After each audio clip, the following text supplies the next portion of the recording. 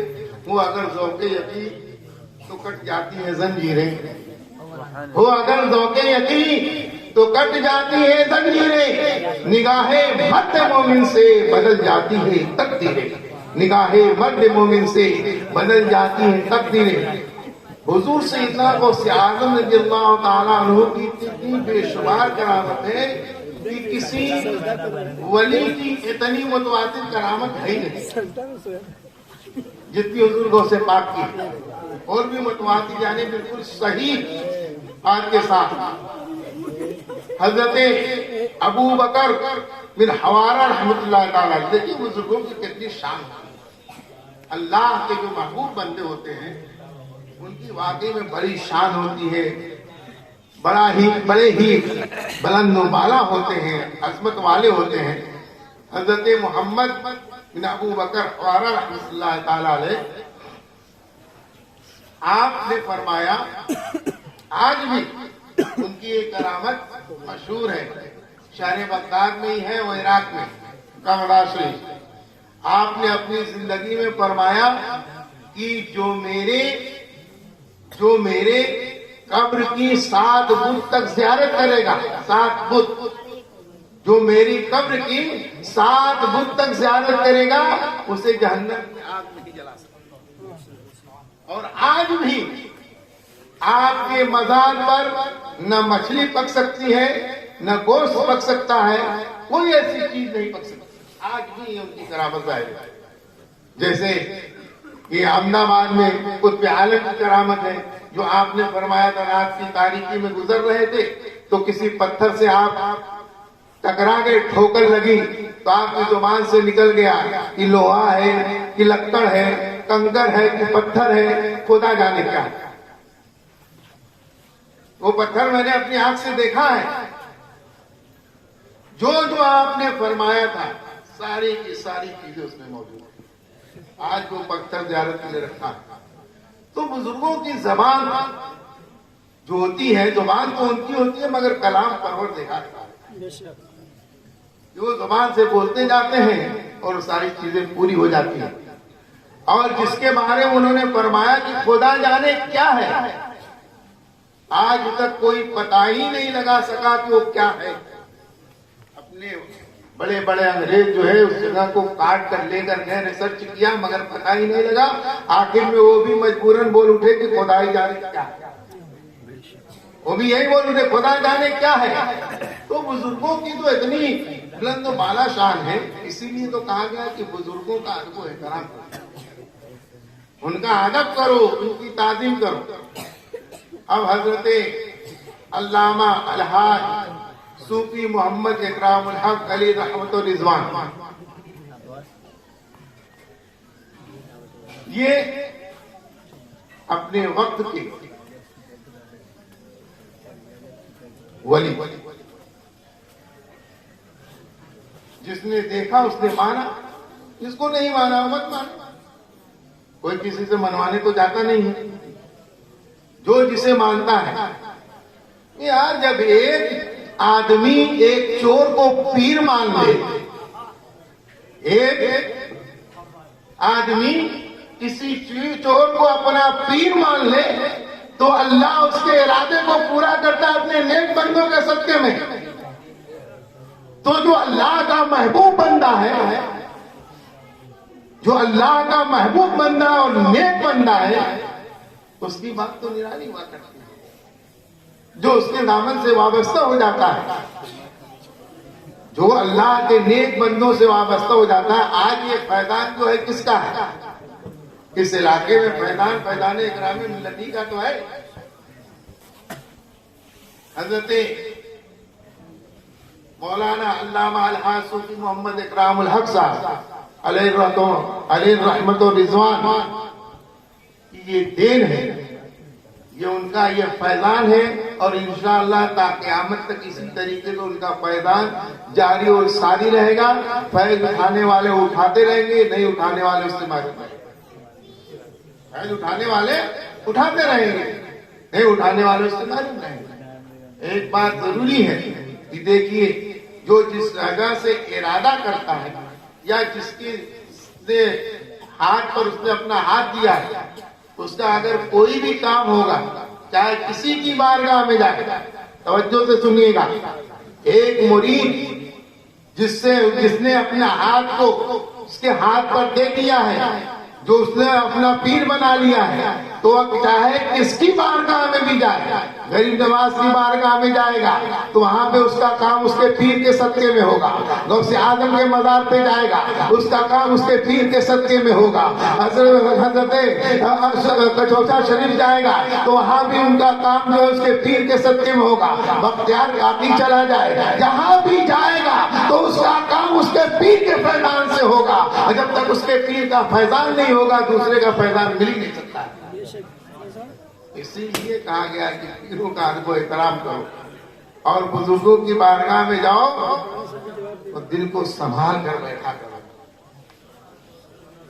تاکہ تمہارے دلوں کے اندر کوئی وسوسہ نہ پیدا ہو، کیونکہ جس کی بارگاہ میں گئے ہو وہ دلوں کے بھی حالات کو اللہ کے فضل سے جانتا ہے، اللہ کے فضل سے، اس کی عطا سے وہ آنے والے کے دلوں کے حالات کو جانتا ہے، اسی لیے کہا گیا ہے۔ اور پھر جب عام بزرگوں کا یہ عالم ہے تو غوث پاک کا عالم کیا ہوگا؟ حضور سیدنا غوث اعظم رضی اللہ تعالیٰ عنہ،